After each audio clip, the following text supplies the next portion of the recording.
My name is Dave, AA7XX. I'm with the West Seattle Amateur Radio Club, and this is Chapter 3 of the Technician class. This class is based on the ARRL License Manual, the 4th edition with the question pool from 2018 to 2022. The material is presented in the same order as in the manual. About a third of the questions associated with this chapter are presented during the talk. The remaining questions are presented in the same order that they occur in the book at the end of the talk. In this particular chapter, some of the questions aren't presented exactly in the order as in the book, but it's pretty darn close. So let's get started. Okay, well, here's the International System of Units, in other words, the metric system. We pretty much beat this topic to death in Chapter 2, so I'm not going to belabor this. Let's jump straight to the ones that you most need to know, and I'll fix this K. That's a lowercase k, sorry about that. So the prefixes that you mostly will want to remember are these. Mega means a million, and the symbol is a capital M. Means a million. Kilo is 1,000. Milli is 1,000th. Micro is 1,000,000th. Okay, let's move on. So in a typical circuit, you need to have a complete pathway for the current to flow, which is why it's called a circuit. It actually makes a circle in essence. So here is a very simple example of an electric circuit with a battery shown here, like a D-sized battery, for example, connected by a wire to a light bulb. The current flows through the elements in the light bulb, heating up, causing it to glow white, and then the current returns back to the battery, and the whole thing just flows in a circle. So what is happening within the wire? Well, the metal in a wire has a unique atomic structure where the outer bound electrons are only very loosely bound. And so what you have in essence is typically a crystalline structure of atoms, with the nuclei and their inner shell electrons, but with a very loose group of outer electrons that are pretty free to just move around. You can think of it as a matrix with living in a sea of electrons. When you apply a voltage across it, there's an electric field formed that causes the electrons to move towards the positive and away from the negative pole of the battery. And those electrons can just freely move within the metal because of this atomic structure. So this shows what happens when you apply a battery across it. You have the electrons are repulsed by the negative terminal of the battery and attracted to the positive terminal of the battery. So the electrons are going this way. Now, it's a little confusing because Benjamin Franklin didn't know what the charge carrier was at the time. He was researching electricity, and he had to make a guess, and he guessed wrong. He thought the positive charge is the one that's actually moving. It turns out, in most situations, certainly within wires, it's the electrons that move. So what you have is the charge carrier, the electrons are moving this way, but we talk about current flow is going this way.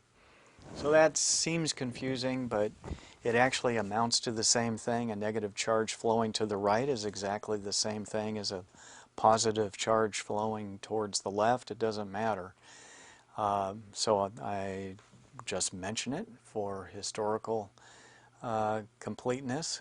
This does come into play with obviously when you're designing components, transistor design, or especially vacuum tube design. You have to know which actually is the charge carrier, in order to design the device correctly. But beyond that, it really doesn't matter. You can think of positive current flow as going from positive to negative, and things will work out just fine. Now, you can think of an electron as having to travel through a little obstacle course here, meeting resistance. So, yes, the electrons are in a sea of electrons, surrounding the crystalline structure of the metal, but they still have to move around the various atoms, and there is a certain amount of friction that occurs. You can think of it that way, and so that causes resistance. So 3 primary words to know when it comes to circuit analysis. One is current, and that is the flow of electricity, and it's analogous to a current of water. Okay, it's actually the flow of the charge carriers itself, so that's the flow of electricity. You got resistance, which, just as the name implies, is the resistance to that flow. You can think of an analogy of water flowing through a stream and flowing over rocks and making turns and meeting resistance here and there, so it doesn't flow as fast, or as well as it might otherwise. And then the final entity is voltage. That you can think of as essentially the pressure which is pushing the current through a circuit. The actual entity is electromotive force, so applying to electrons and electricity. Motive is, like motivation, it's something causing it to move, and then force, the actual force causing it to move. So EMF, or electromotive force, is this entity, but it's measured in volts. So in common language, we just simply use the term voltage, but the actual quantity that is being measured with voltage is EMF, or electromotive force. And so we'll symbolize that with the letter E instead of V. Okay, let's keep moving. So current is the flow of electrons. Here we go. You have a high flow rate, and you got a low flow rate. Okay, think of a wide river carrying a lot of water current versus a stream carrying just a little bit of water current. High and low. High and low. Okay, now current flow is measured in amperes, and that is literally the number of charges flowing past a given point per second. Okay, and as we talked about a second ago, the actual charge carriers are going from negative to positive, but we think of the conventional current flow is going the other direction. And so from here on out, that's what I will follow. The convention is the current goes from positive to negative. So in the back of your mind, you can just remember the actual charge carriers go the other way, but we will discuss current in the conventional manner. Okay, resistance is the opposition of flow to electrons, like this. So here we have high resistance and low resistance. High resistance, low resistance. And if you have a water pump with a thin pipe like this, you'll have high resistance, and you just get a slow flow of electrons, or of current. If you have a nice big wide pipe, you'll have a lot of current flow. So resistance is measured in ohms, and the Greek symbol omega here, capital omega. Copper has a very low resistance, so it makes a great conductor. Materials like glass or plastic, which have more tightly bound electrons, do not make good conductors. So voltage, or electromotive force, which is actually measured in volts, is equivalent to pressure. So it's analogous to water pressure.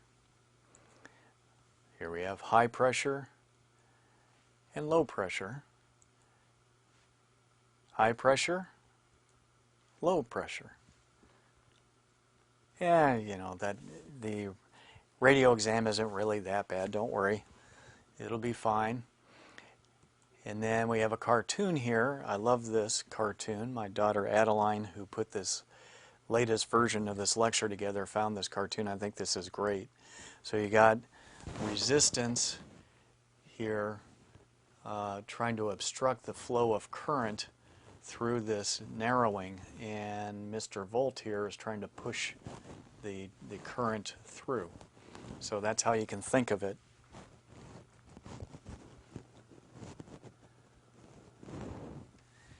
So the battery provides the EMF or volts. Current flows through the wire. The wire and the battery have a little resistance, but not much in the case of a light bulb like this. Well, it has a lot compared to the wire, but overall not so much resistance compared to many things. But all the resistance that there is within this filament, or most of it, and the filament is very, very thin, so it gets hot and glows white.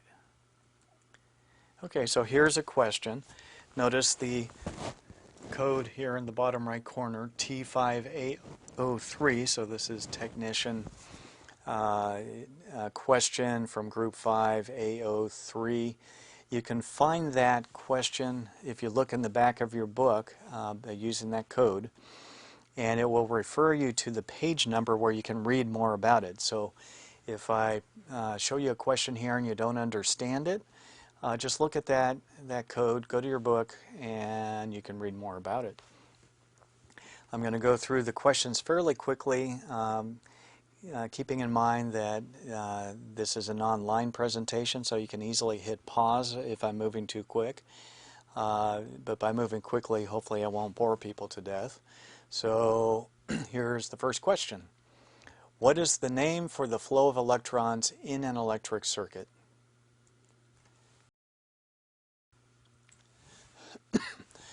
Electric current is measured in which of the following units? Amperes. What is the electrical term for the electromotive force that causes electron flow? Voltage. What is the unit of electromotive force? The volt. Which of the following is a good electrical insulator? Glass. Certainly not copper, aluminum, or mercury. Those are all metals. How are current, that's I, resistance R, and E, measured in volts, how are they related? Okay, so remember this cartoon on the right, and think of the water analogy. That's the easiest way to understand this. So if you have more resistance, you have less current, like here. If you have smaller resistance, it means more current. If you have more voltage, like here, you're going to have more current. That's more pressure. Okay.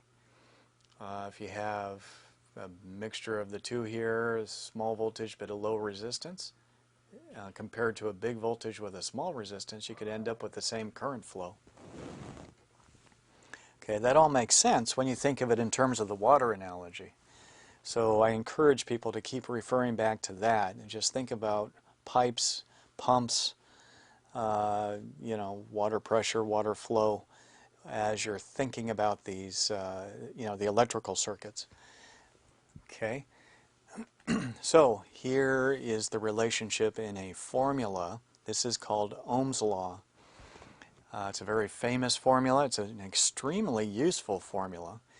And it simply says E equals IR. So what does that mean? Okay, well, it means that the electromotive force in volts equals the current times the resistance.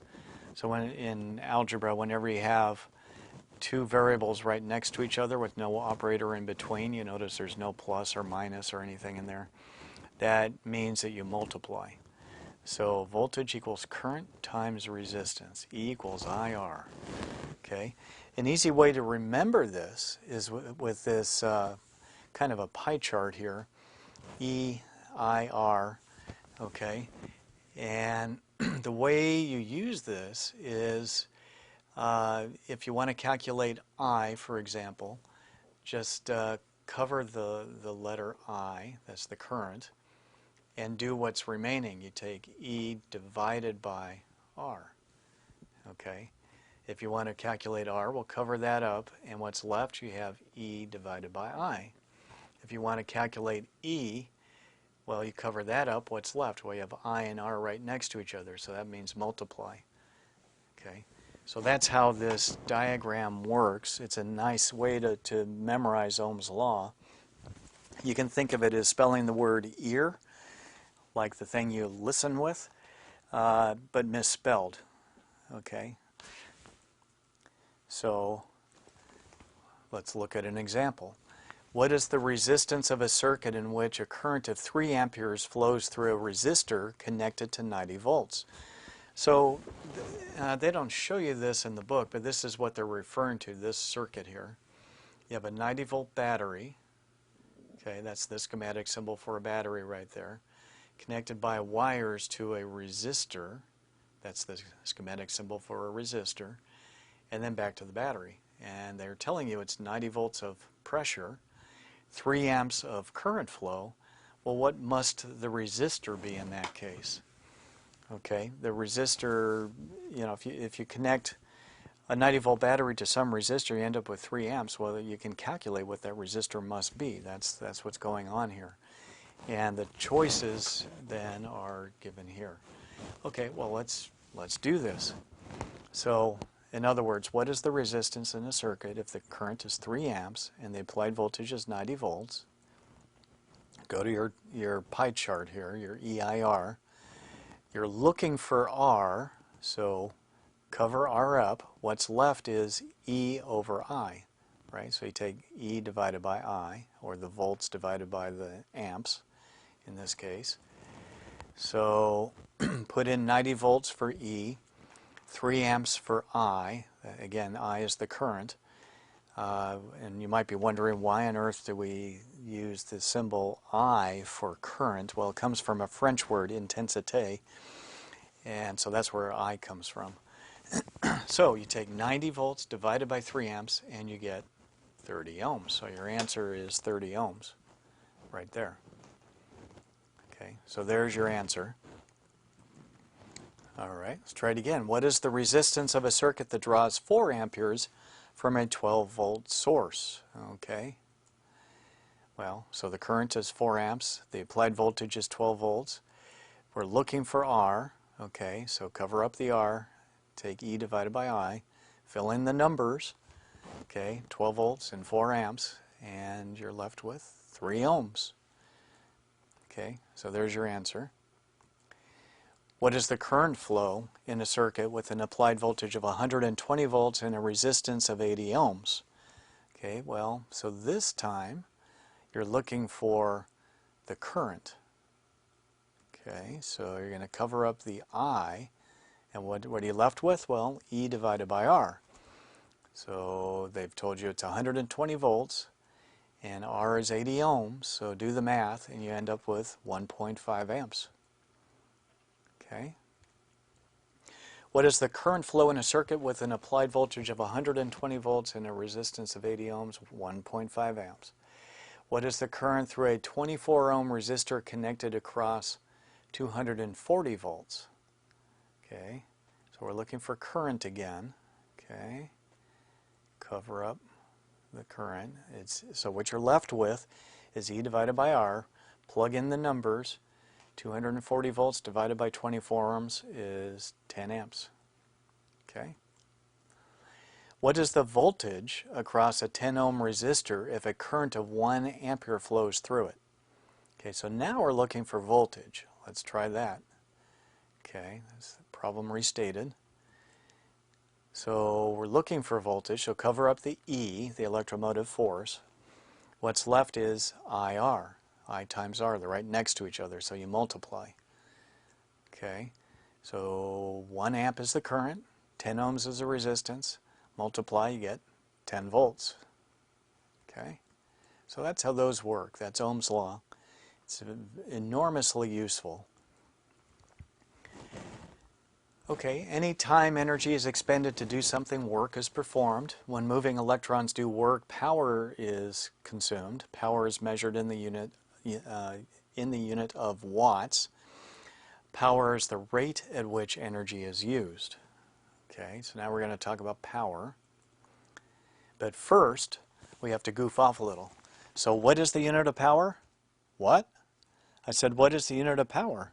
What? I said, okay, enough of that. Here's a good way to visualize power. So this is the Grand Coulee Dam in Washington State. It's an enormous dam that generates a huge amount of power. It's several gigawatts of power. I forget the exact number, maybe 6 gigawatts or something. It's just a monster of a dam. And part of the reason it makes such high power is that the pressure head, that is, the height of the dam, so the pressure generated, with for the turbines underneath the dam is quite high. But you also have a lot of current flow. There's a big old river flowing here. So you have high pressure and high water current equals high power. Well, that's directly analogous to a high voltage and a high current in electricity results in high power. Okay, so that's intuitive. Which term describes the rate at which electrical energy is used? So that would be power. And so now we have the formula for power. P, which is power, equals current times EMF, or voltage. So P equals I times E. So that symbol looks like this, and that literally spells the word pi on this pie chart. It's all very convenient. And it works just like the chart did with Ohm's law that we looked at a minute ago. So let's try one. How much power is being used in a circuit when the applied voltage is 13.8 volts DC? DC is direct current, so it's not alternating, it's just going one direction only. Okay, 13.8 volts DC, and the current is 10 amperes. Okay, well, it's a problem restated, and let's look at our diagram here. So we would cover up the variable that we're looking for, which is power, and what's left is I and E, so fill in those numbers. 10 amps and 13.8 volts, you multiply because they are side by side, so you multiply them, and you get 138 watts. Okay. Okay, what is the current in a circuit? If the electrical power is 120 watts and the applied voltage is 12 volts, okay, so we're looking for current. So you would cover up current, and you're left with P and E. So you put in 120 watts here, 10 volts here, and you end up with an answer of 10 amps. Okay. You're dividing the power by the voltage because the P is above the E. Okay. Okay, so what do we mean by series and parallel circuits? So the top diagram shows a series circuit. We have a battery connected to a light bulb, which is then in turn connected to another light bulb, which is then in turn connected to another light bulb, which then returns to the battery. So that is series. These light bulbs are connected in series. When we use the term parallel, we mean that they are connected in this fashion. So the battery is connected directly to light bulb 1, 2, and 3, and they all have separate return paths, all combining back together again at the battery.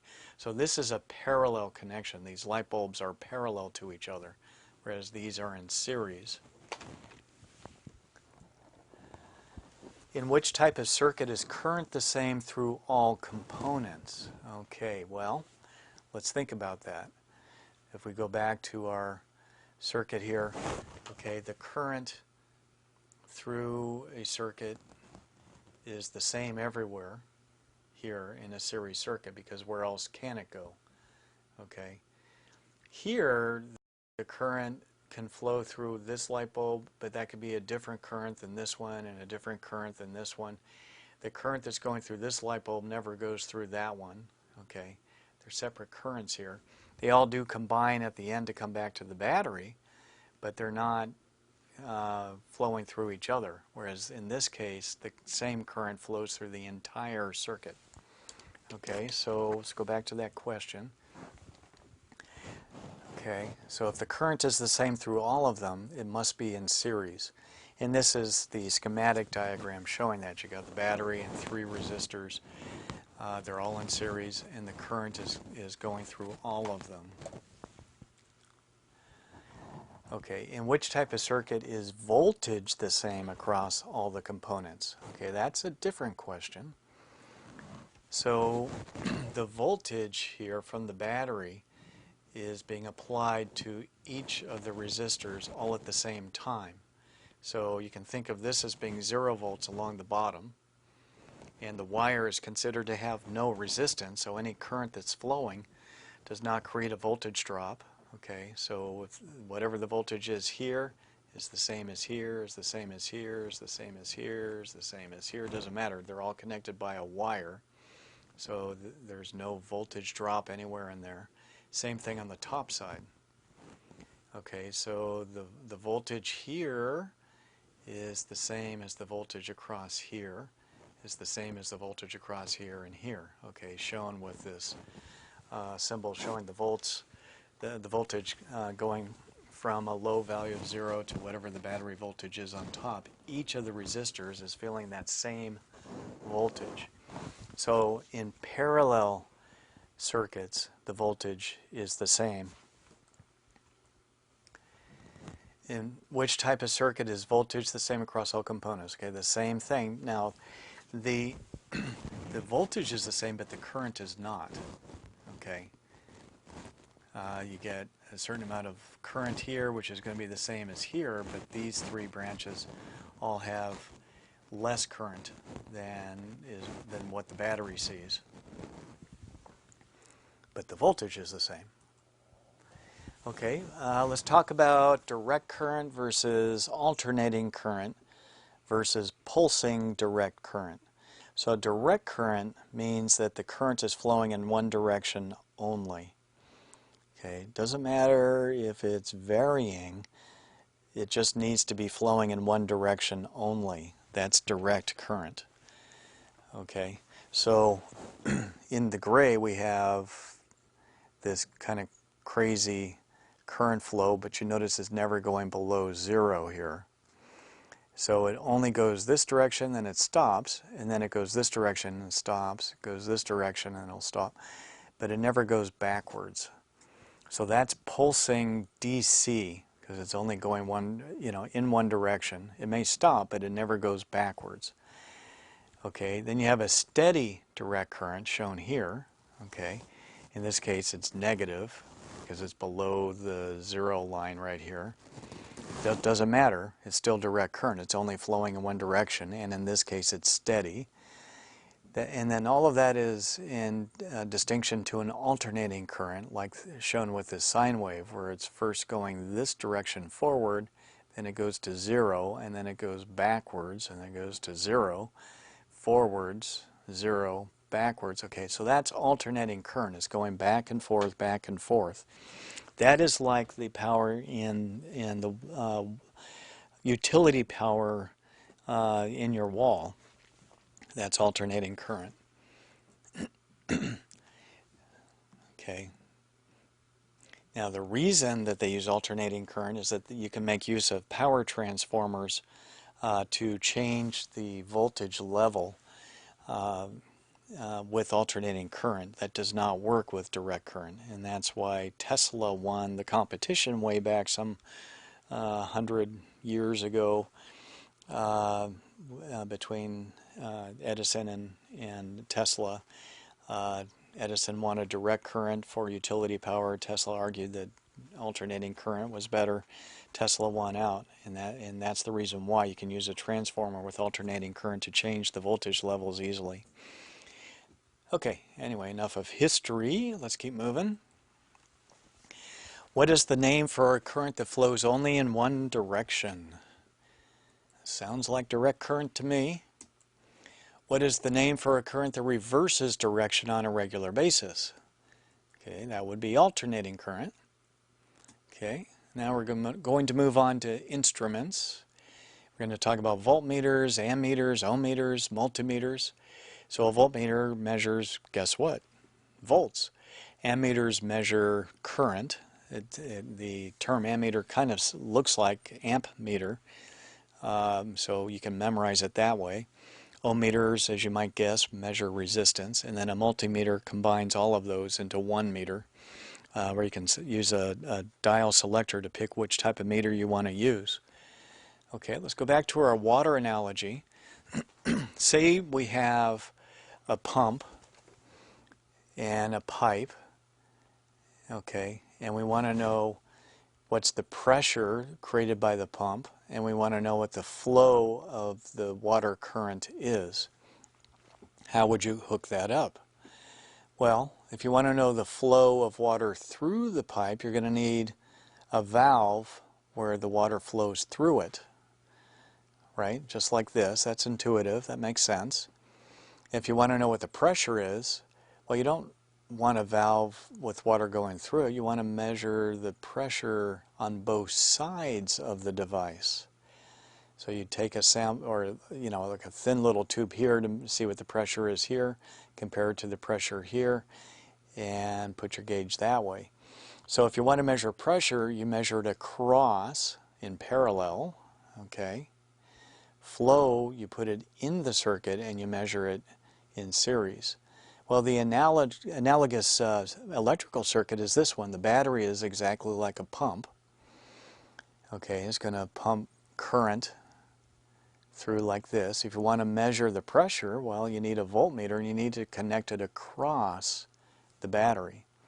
If you want to measure the current going through the wire, you need to hook up an ammeter in the circuit like this so that it's connected in series. So just think of the water analogy and then it all makes sense. So voltage occurs across a component. A voltage drop, it will occur across a component if there's any resistance in it, whereas current flows through a component. So that's a key concept right there. So back to our simple circuit, if you wanted to measure the current flowing through this circuit, you would put an ammeter in the circuit like that. Okay, or like this. If you have a battery and 2 resistors, you got voltage being measured across here. But if you want to measure the current going through, put an ammeter in the circuit. Actually, a better way to measure the current is indirectly by knowing what the resistance is. You can read the resistor color code off the resistors, and you know what the voltage is, and with Ohm's law you can calculate the current. That way you don't have to break open the circuit and stick an ammeter in the circuit. But if you wanted to measure it directly, this is how you would do it. Now, if you want to measure voltage, remember you have to measure that across a component. So here's our circuit. Say you just want to know what the voltage is across R2, the second resistor here. Well, you just hook a voltmeter across it like that to measure the voltage. Now, if you want to measure the resistance, you really need to have the component isolated like this, and then use your ohm meter to measure the resistance through it. The way the ohm meter works is it generates a small voltage and a small current that it will send through the component to actually measure the resistance of it. And so you don't want to hook up an ohm meter into a live circuit. You got a battery here, and if you got your ohm meter that's also trying to supply voltage and a current, well, you might damage the ohm meter by having possibly a large voltage and current, being forced through your ohm meter. So you'd want to turn the circuit off, certainly, and ideally remove the component to measure the resistance. This is an example of a multimeter. You notice the dial, you can select off, volts AC. That's what the little squiggly line is telling you. Volts, DC, millivolt range, ohm meter. Here's a continuity checker that will make a beeping or a tone sound if it's detecting a continuous connection. And then ammeter AC, ammeter DC. Okay. What is the correct way to connect a voltmeter to a circuit? In parallel. How is a simple ammeter connected to a circuit? In series. Which of the following might damage a multimeter? Attempting to measure voltage when using the resistance setting. Okay. Remember, you don't want to hook up an ohm meter directly to a live circuit. You might damage it. Which of the following measurements are commonly made using a multimeter? Well, not standing wave ratios and radio frequency, certainly. Voltage and resistance sounds pretty good. Which of the following precautions should be taken when measuring circuit resistance with an ohm meter? Ensure that the circuit is not powered. Okay, well, let's talk about components and units. Components, components, components. Okay, this particular picture shows a whole variety of resistors. This one on top is a big old hairy wire round resistor. It's probably rated at 100 watts. And then you got smaller resistors like you might find in a circuit. Notice the resistor color code there in black and white. So these might be rated at, say, this one's probably a 1/4 watt resistor right here, for example. This is probably a 10 watt resistor. Okay. Now, why am I talking about power units with resistors? Resistors cause resistance, right? Well, the problem is you can burn out a resistor if you send too much power through it. So not only does a resistor have a resistance rating in ohms, it will also have a maximum power rating in watts, the maximum amount of power that it can safely dissipate before being damaged. So the bigger the resistor, the higher the power rating, generally speaking, but that has nothing to do with its resistance measurement or resistance value. Okay, so here is the resistor. The schematic symbol is this squiggly line, which kind of makes sense for a resistor. Here's a diagram showing a resistor with the color code. And so the resistor you can think of as being like a wire, but with extra resistance added to it. It just passes the current straight through, but it adds resistance. So this would be a resistor in our circuit that we've been using here with the light bulb lighting brightly. If you put a resistor in there, that's going to cause the current to be decreased, and so the light bulb will glow dimly in that case. And in fact, early dimmer switches work that way, or in an inexpensive low power circuit you might actually dim a light this way. This picture here shows what's called a potentiometer. That it's basically a variable resistor, and what it's got are 2 leads on either side of the resistor and then a wiper arm in the middle. And so as you're turning the knob one way, you're increasing the resistance between the middle terminal and the one on the left, while you'd be decreasing the resistance between the middle terminal and the one on the right, and vice versa if you change the direction that you turn it. That's the potentiometer has these 3 terminals and gives you that extra functionality. That's the only difference between that and just a run-of-the-mill variable resistor.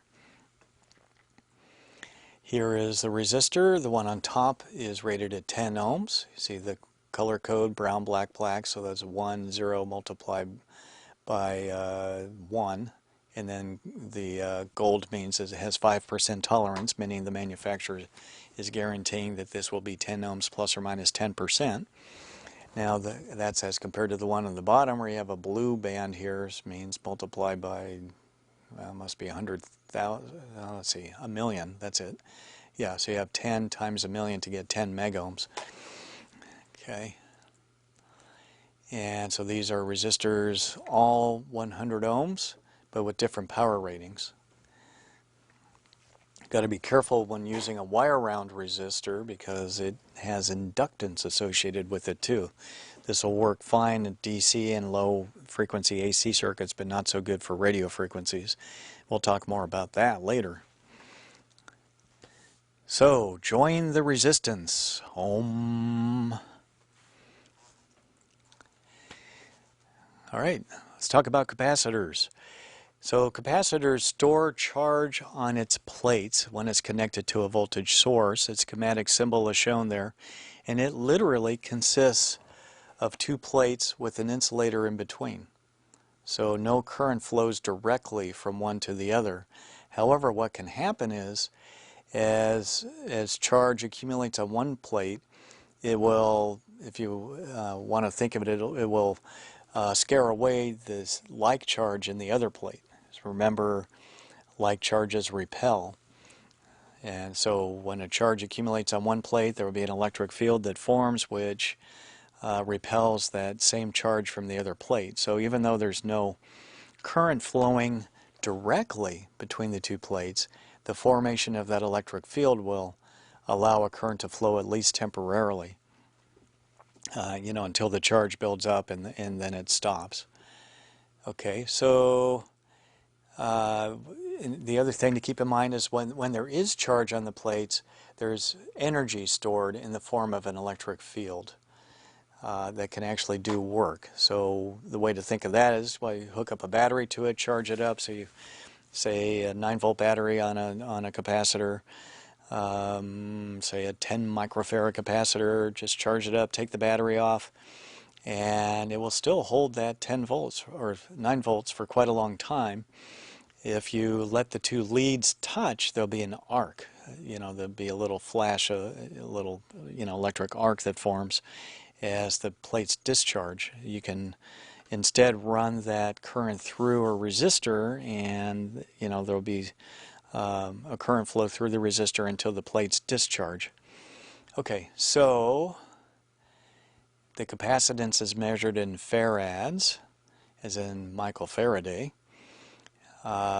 Usually we're talking about picofarads, nanofarads, microfarads. The farad is actually an enormous unit.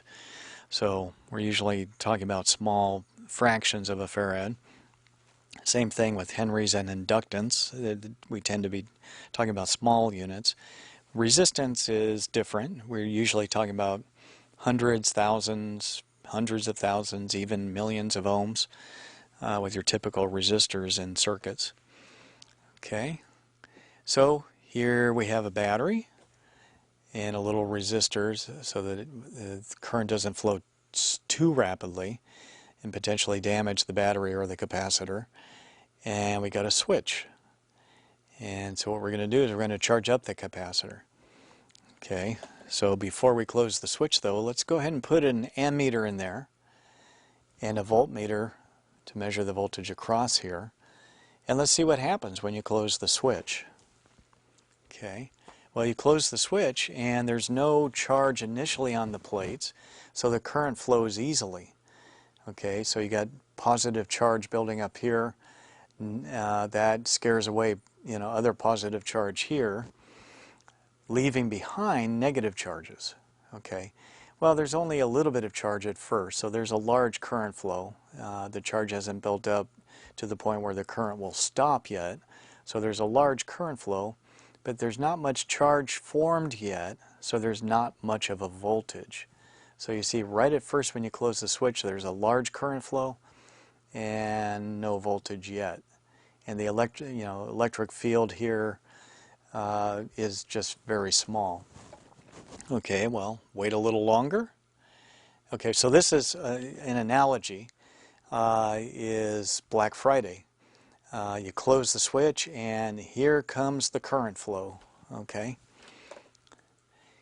and wait a little longer. Well, now more charge has formed, and so now the current starts to slow down and voltage is starting to build up.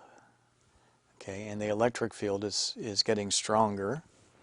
Okay, and go even further. Well, now you have a lot of charge, no more current flow because the capacitor plates are full. The voltage across the capacitor equals that of the battery, so there is no more difference in voltage across the resistor. The current just stops, and you have maximal voltage, minimal current. Okay, and so that's like this. The people have rushed into the store, it's all saturated, and so they stop. So if you put a DC current through the capacitor, it will allow the current to flow right at first, as we just saw, but then it will stop. And so capacitors actually will block direct current, whereas they can pass alternating current. If you charge and discharge and charge and discharge, the capacitor plates, it'll pass current all day long. So the way I think of this is that capacitors like high frequencies. The higher the frequency, the better. The more rapidly you can charge and discharge the plates, gives it less time to build up charge on the plates, and so the current can flow easily. So capacitors like high frequencies, unlike the inductor. So let's talk about inductors here. Inductors are basically simply a coil of wire. Here's the schematic symbol, and it literally is just a coil. Sometimes a ferromagnetic core, which is typically a ferrite core, is included. That makes the magnetism much, much stronger, and you get a much larger value of inductance in that case. It really depends on how big the inductor needs to be. Sometimes just a small inductance with an air core is sufficient. Sometimes you need an iron core or better, a ferrite core. The inductor stores its energy in a magnetic field. Okay, not the electric field like with a capacitor, but in a magnetic field. The inductance is measured in henries, usually microhenries and millihenries. Okay. And when you put current through a coil, you get a magnetic field to form, and it ends up making a magnetic field that looks like this. It sort of goes through the coil and around the outside, and through the coil and around the outside. So let's do our experiment with the coil that we had done with the capacitor. So let's look at the current and the voltage when we close the switch, when it's hooked up to this coil. Okay, so we throw the switch and notice that there's no current flow. Well, that's interesting. Okay, the capacitor, it was happy to pass current because there was no charge on the plates to block the current yet. In this case, the coil needs to build up a magnetic field, and so it actually doesn't allow current to flow right at first as it builds up its magnetic field. And because it's not allowing current to flow, the voltage from the battery is seen across the coil. There's no voltage drop across the resistor because there's no current flow. So in this case, voltage is high, current is low right at first, just the opposite of a capacitor. So this is like just before Black Friday. The doors are shut and there's pressure but no flow yet. Okay, well, wait a little longer and the magnetic field starts to form. So now the coil is happy, it's starting to make a magnetic field, it's allowing more current to flow. So the current goes up, the voltage is starting to drop. Okay, and you keep going. Now people are starting to come in. Okay, And wait a little longer, you get a bigger magnetic field, more current, and the voltage is dropping even further. And finally you get to the point where you got giant magnetic field. The coil is happy. It's made as large a magnetic field as it can given the size of the resistor and the battery. And that's analogous to, okay, Black Friday, everybody's finally made it in and they're just milling about, going up and down the escalators or doing their thing. And that's like the magnetic field here. It's built up, it's doing its thing. So now you have a lot of current flow, no voltage across the coil anymore. There's no need for pressure to force the current through it anymore. So these are examples of some inductors: a simple coil on the left, a transformer in the middle, armature windings in this homemade DC motor. Those are all coils or inductors. Here's a transformer. Transformers are pretty neat. Whenever you make a coil around this magnetic core here, you'll generate magnetic flux in the core, and every time you make a new winding, it'll make that much more flux. On the other side, the varying magnetic flux, it has to be changing in order to induce a voltage on each turn of this wire. If it's not changing, it won't induce a voltage, but if it's changing, it will make a voltage. And again, this is where Tesla won out over Edison. It will induce a voltage around the turn, and for every turn you get that much more voltage. Well, it turns out that the voltage you see on the secondary, this is called the secondary winding here, and this is the primary where the current is being fed in, this is where the current is coming out. The voltage on the secondary is equal to the voltage that the primary saw times the turns ratio. So however many turns there are in the secondary divided by the turns on the primary multiplied by this voltage is how much voltage you get on the secondary. So that's how you can convert one voltage to another. Now you may think, well shoot, why don't you just put a gazillion turns on the secondary and make all kinds of power? That would solve our world energy problems, right? Well, one thing that is a truism in general is you get no free lunch. If the voltage goes up, the current goes down, and it goes down in exactly the same proportion. So the power is always constant, minus any losses that there are from the small amount of resistance in the wire and losses within the core. Other than that, there is no change in power in going from the primary side to the secondary side. So in this case, you have a lot of turns on the primary, fewer turns on the secondary. The voltage is going to drop, but you can have higher current in the secondary, depending on what load you have across it. But if it's just a resistor, you'll have proportionally more current, or the ability to supply more current. Okay, so that's a transformer. What component is commonly used to change 120 volts AC, alternating current, house current, to a lower AC voltage for other uses? So that is the transformer.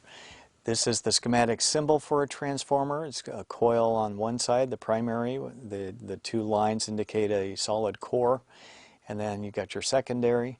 Okay, so that is a logical schematic symbol for a transformer.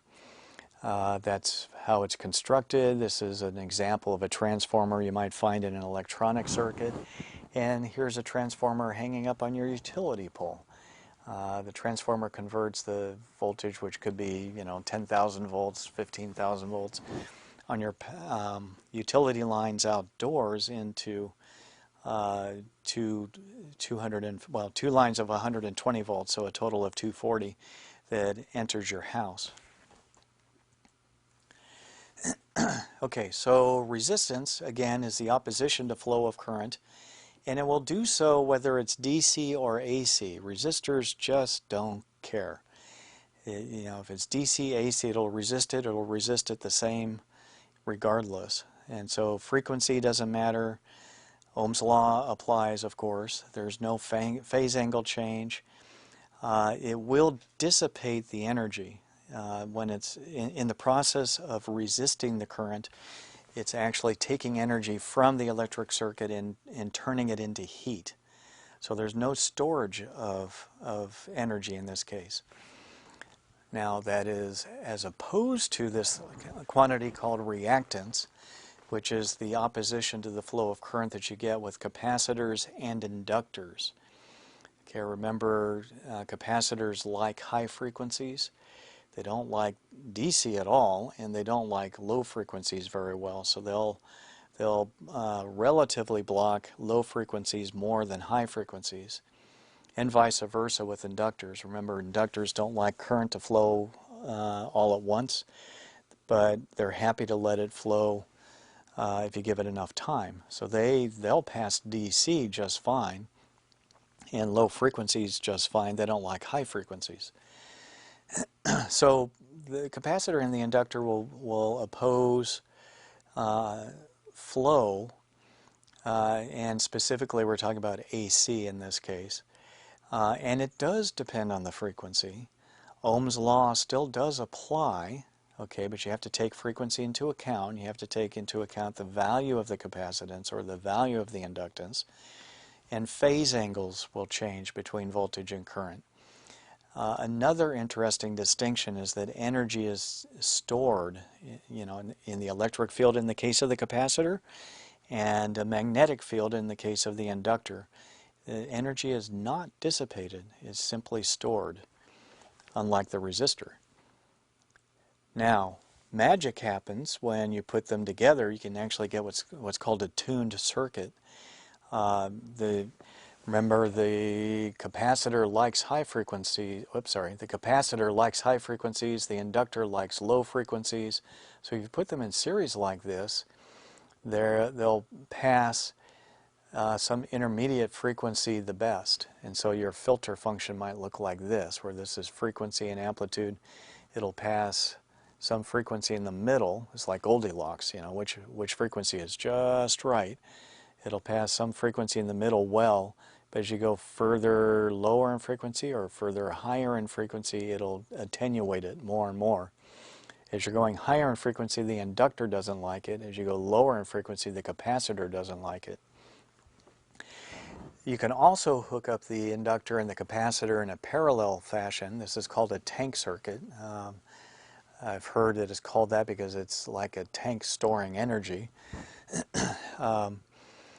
And in this case, the energy gets passed back and forth between the two, and it also will have a filter function, something like this. That's a little harder to explain, but at high frequencies, the capacitor will shunt currents straight through to ground, and so you get an attenuation at high frequencies due to the capacitor in this case because it's a parallel. Low frequencies, the inductor will pass the current through to ground, and you get a happy medium in between where it doesn't, and actually all of the current simply gets passed back and forth between the two, and no current goes through to ground at that point at resonance, where at a particular frequency all the current simply goes back and forth between the two. So whether you hook it up in series or in parallel, you can make a filter like this called a tuned circuit with the combination of an inductor and a capacitor. And that is, as you might imagine, a very important function that we make use of in radios. Okay, so we talked about that. Let's keep moving on. Okay, which of the following is combined with an inductor to make a tuned circuit? The capacitor. Okay, antennas are interesting. They're part capacitor, part inductor, part resistor. They actually have capacitors of all of those things, and in fact, all components do. Even your lowly run-of-the-mill resistor has a tiny amount of capacitance associated with it and a tiny amount of inductance associated with it. And so no component is really a pure resistor, capacitor, or inductor. At low frequencies, that's not really a big deal. The resistor really is just a resistor, and the capacitor really is a capacitor. But when you get up really high in frequencies, these small other, well, resistances, capacitances, and inductances can cause problems. We'll talk more about that later. Okay, if an antenna is resonant, the capacitive reactance cancels the inductive reactance, and the only thing you're left with is resistance. That's what happens at resonance, and that will best allow the antenna to transmit radio waves. Okay, let's move on. So let's talk about diodes. Okay, diode is so named because it has two electrodes, so the diode. And the diode specifically allows current to only flow in one direction.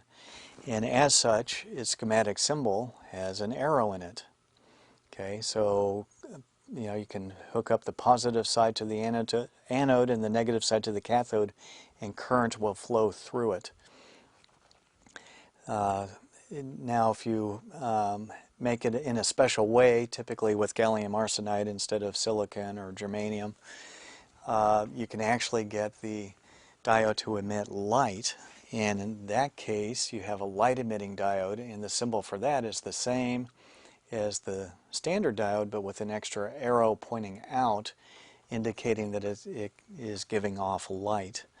If the arrow points in, that would be a photodiode like you would have in a solar panel receiving light. So the diode can be thought of as a ball valve type mechanism. It will allow current to flow one way, but it obstructs current the other direction.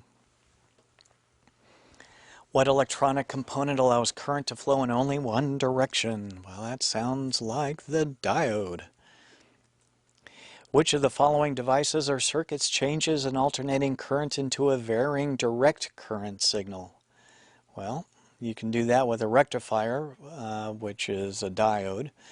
When we say rectifier, we're typically talking about high power diodes, rectifying the power coming in from the wall, for example. So that's what they mean by rectifier. It's rectifying the signal, and typically done with a diode. To rectify a signal means that you're not allowing the backwards current to flow through. So if you just pass an alternating current through a diode, the negative portions of the sine wave don't get through. So you're left with this rippled type DC current. Now you can get fancier and use a full wave rectifying bridge like this and make use of the negative half cycles as well. So if you think about it, if at this moment in time the AC signal happens to be positive here and negative here, well, let's see where the current would flow. It'll flow here through the diode this way. It can't go backwards, remember. So it can go through this way out to your circuit, the positive end of your circuit, and there'll be some load in here, some resistance. It comes back. Okay, it's not going to go this way because this voltage is now higher than this voltage. Okay, but it can go this way and out. Okay, what happens if this side is positive and this side is negative? Well, follow it. It's not going to go backwards through that diode, but it'll go here, out to your circuit, back here, and out here. So this full wave rectifying bridge will allow the current to flow in one direction only, but it makes use of both half cycles of your AC signal. So that's a fancier way of rectifying a signal. How is the cathode lead of a semiconductor diode often marked on the package? Okay, with a stripe. So remember the circuit diagram here, it's an arrow with a stripe on it. Well, that marks the cathode. If you actually look at the diode physically, there's a stripe on it, okay? And that is the cathode, that's the negative end. What does the abbreviation LED stand for? Light emitting diode. The transistor, okay, so the transistor controls the flow of current Depending on the type of transistor, it may use a voltage signal or it may use a current signal to control it.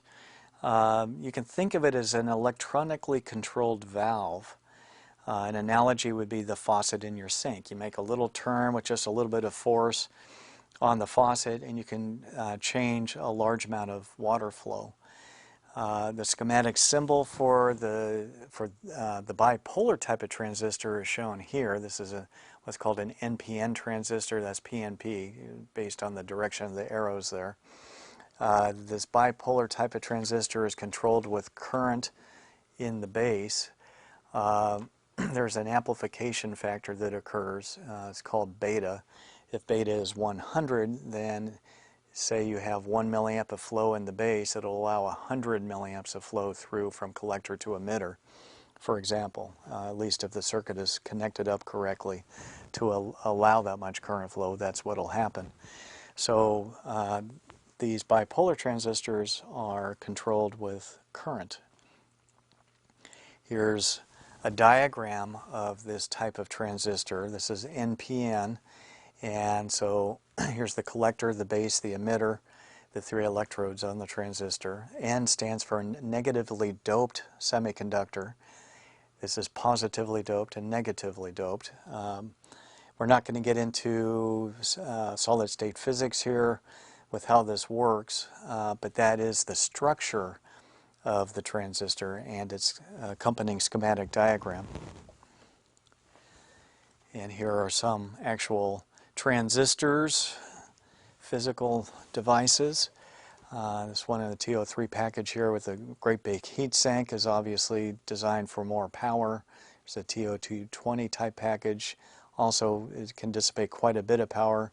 These in the small plastic packages are not able to dissipate so much power. So you got to, pick the right transistor for the right application.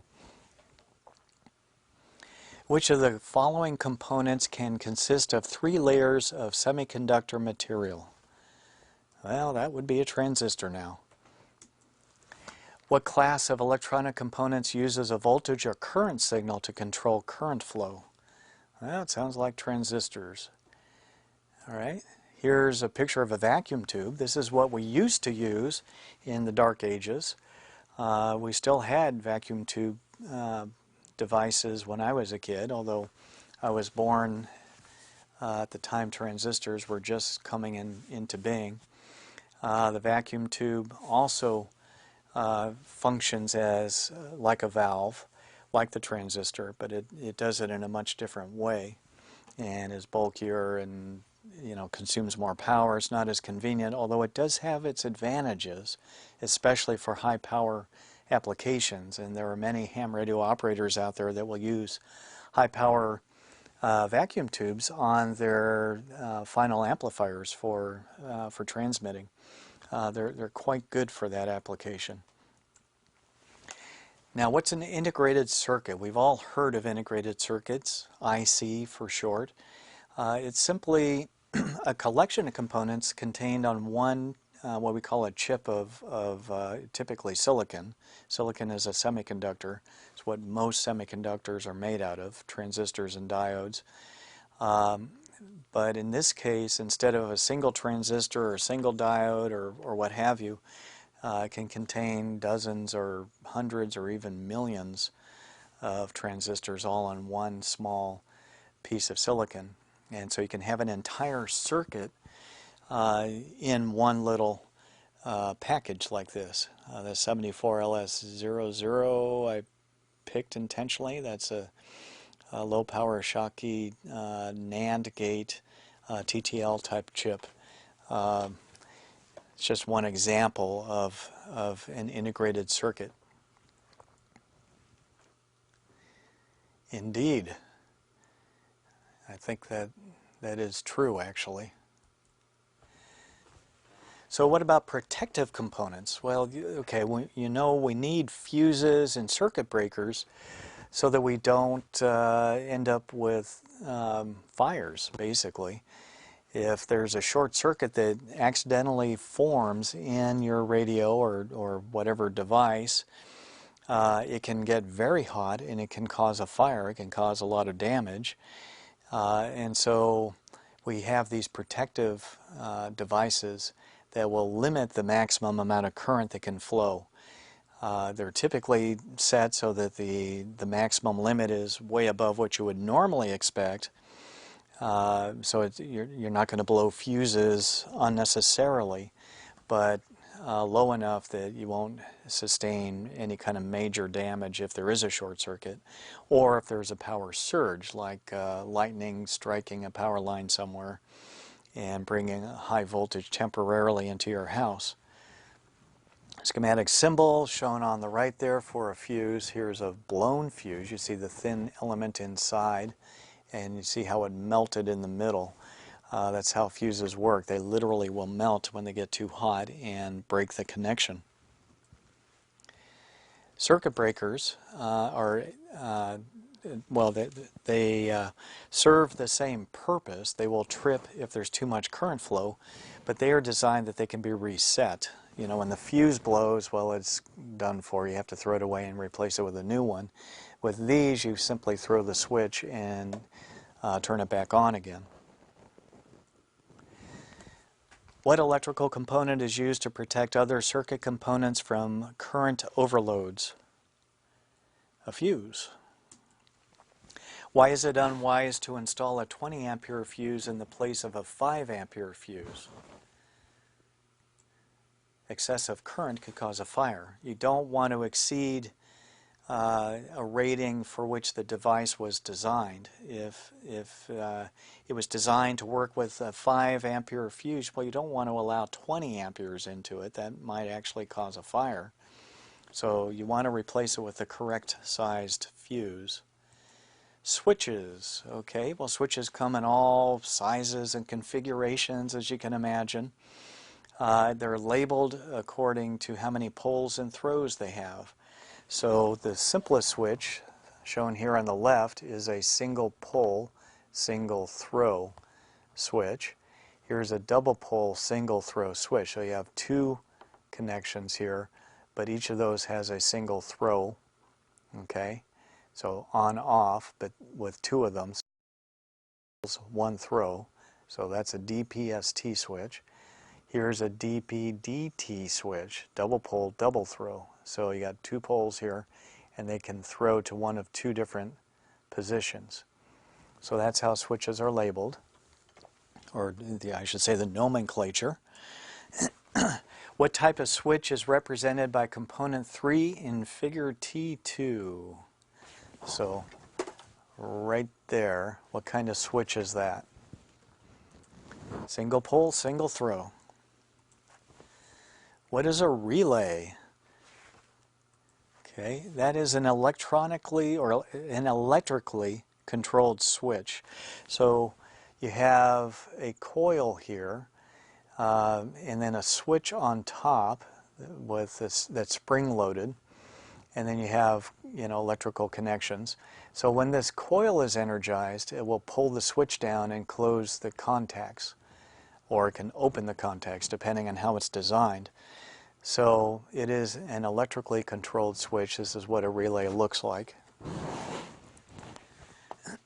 Circuits.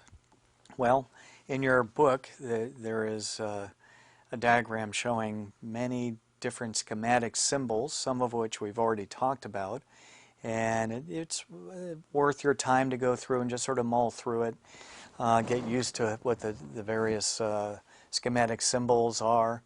Here you got a resistor. Anything with an arrow through it is variable, or like an arrow coming into it is variable.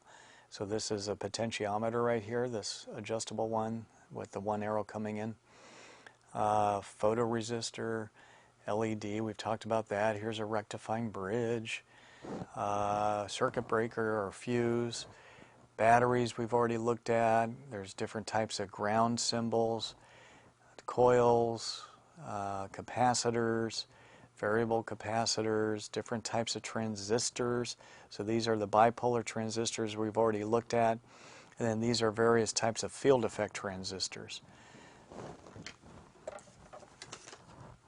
Here are some more.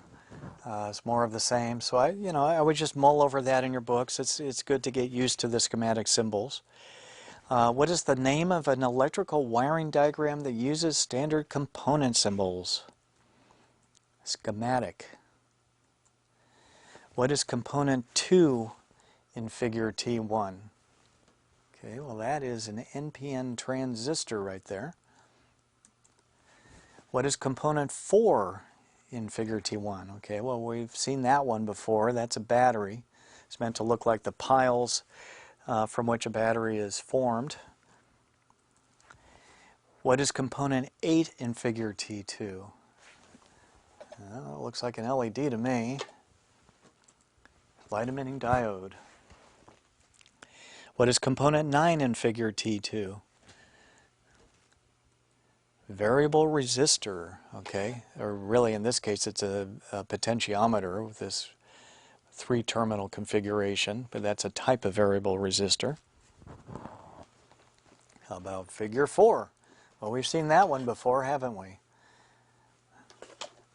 It's a transformer. What is component 3 in figure T3? Variable inductor. So you see it's an inductor, but it's got an arrow coming into it, so it's variable. What is component 4 in figure T3? Okay, well that's an antenna. Which of the following is accurately represented in electrical schematics? Okay, well not the wire lengths or the physical appearance, but the way the components are interconnected.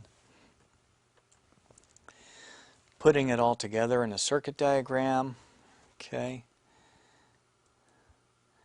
And here's an example. There's a radio with the components inside the radio. You've got the speaker over here. These are a bunch of capacitors, electrolytic capacitors here, the big blue ones.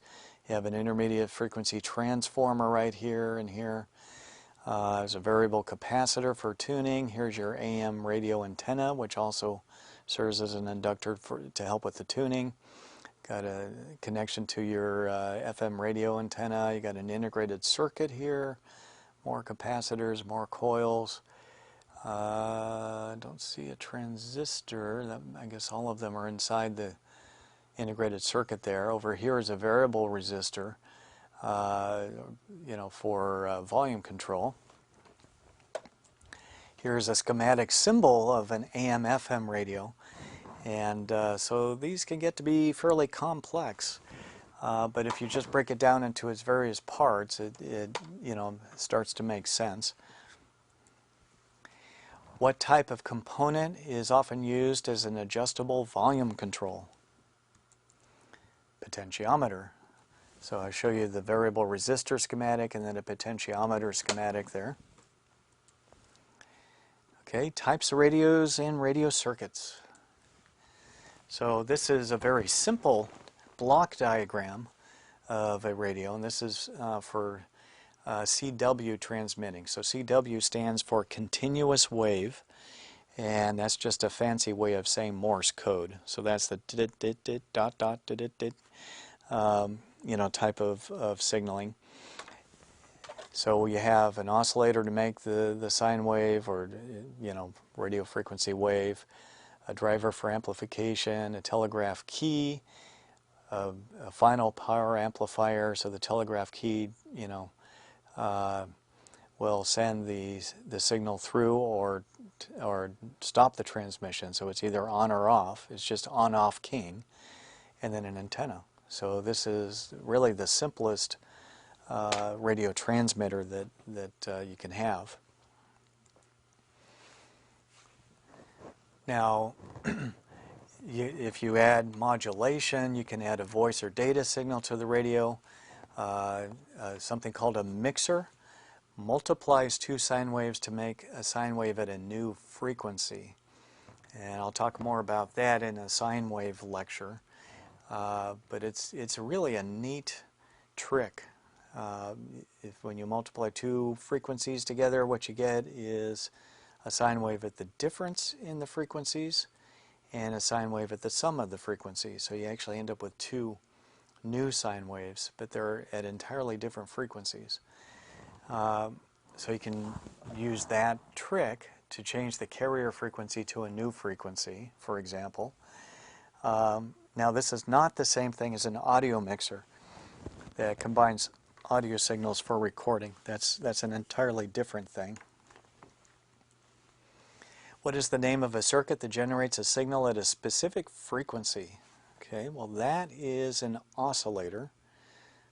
All right, and here's an example of a small power QRP transmitter. So QRP, we'll talk about Q codes later, but that's a Q code simply meaning low power. And here we have a cat, QAT, working QRP. The cat probably needs an antenna tuna. So there you go. And that is the end of the primary lecture. If you would like, we'll go through the remaining questions here. So here we go. Which instrument is used to measure electric current? That would be the ammeter. What happens to current at the junction of two components in series? It's unchanged. Okay, remember they're in series, so the same current goes through both. What happens to current at the junction of two components in parallel? It divides between them. What is the voltage across each of two components in series with the voltage source? It's determined by the type and value of the components. Okay, so these are in series. The voltage is being divided up between the various components. What is the voltage across each of two components in parallel with a voltage source? Okay, well, when they're in parallel, it's the same voltage. What is probably happening when an ohm meter connected across an unpowered circuit initially indicates a low resistance and then shows increasing resistance with time? That sounds a lot like the capacitor that we looked at earlier when you slowly charge it up, doesn't it? The circuit contains a large capacitor, so the ohm meter, remember, it has to supply power in order to measure a resistance. And what you're doing is you're actually charging a capacitor in the circuit in this case. Which of the following precautions should be taken when measuring high voltages with a voltmeter? Ensure that the voltmeter and leads are rated for use at the voltages to be measured. Well, that sounds like common sense to me. Pretty darn good advice there. What instrument is used to measure resistance? An ohm meter. To measure ohms, right? Which of the following is a good electrical conductor? Copper. What formula is used to calculate current in a circuit? Current equals voltage, or E, divided by resistance, R. What formula is used to calculate voltage in a circuit? Voltage equals current times resistance. What formula is used to calculate resistance in a circuit? Resistance equals voltage divided by current. What is the resistance in a circuit for which the applied voltage is 12 volts and the current flow is 1.5 amps? 8 ohms. What is the current flow in a circuit with an applied voltage of 120 volts and a resistance of 80 ohms? So V divided by R, oh, we're missing the answer there. It's going to be 1.5 amps. Sorry about that. What is the current through a 100 ohm resistor connected across 200 volts? So 200 divided by 100 is 2 amps. What is the voltage across a 2 ohm resistor of a current of 0.5 amps flows through it? 1 volt. What is the voltage across a 10 ohm resistor if a current of 2 amps flows through it? 20 volts. Electrical power is measured in which of the following units? Watts. What is the formula used to calculate electrical power in a circuit? Power equals voltage times current. How much power is being used in a circuit when the applied voltage is 12 volts DC and the current is 2.5 amps? 30 watts. What electrical component opposes the flow of current in a DC circuit? Okay, that's the resistor. The inductor, remember, it will show no resistance in a DC circuit. You know, once its magnetic field is a resistance. So the resistor, however, will show a resistance in both DC and AC circuits. What electrical component stores energy in an electric field? Well, that would be the capacitor. When it builds up charge, it forms an electric field, and there's energy stored in that electric field. What type of electrical component consists of two or more conductive surfaces separated by an insulator? That would be the capacitor. What is the ability to store energy in an electric field called? Capacitance. What is the basic unit of capacitance? That would be the farad, after Michael Faraday. What type of electrical component stores energy in a magnetic field? The inductor. What is the ability to store energy in a magnetic field called? Inductance. What is the basic unit of inductance? Okay, that is the Henry. What electrical component usually is constructed as a coil of wire? The inductor. What electrical parameter is controlled by a potentiometer? Resistance. What component is commonly used to change 120 volt AC house current to a lower AC voltage for other uses? Transformer. What is a unit of impedance? Ohms. What is impedance? It's a measure of the opposition to AC current flow in a circuit. Which of the following is a resonant or tuned circuit? An inductor and a capacitor connected in series or parallel to form a filter. What are the names of the two electrodes of a diode? Okay, that's anode and cathode. Which of the following is commonly used as a visual indicator? LED. What is the function of component 2 in figure T1? Control the flow of current. That's the transistor. Which of these components can be used as an electronic switch or amplifier? Well, that's the transistor. By the way, transistor stands for transfer resistor. Basically, you're causing the transistor to change its resistance between collector and emitter, or between source and drain, to allow more current to flow. So, transfer resistor is a transistor. Which of the following electronic components can amplify signals? Transistor.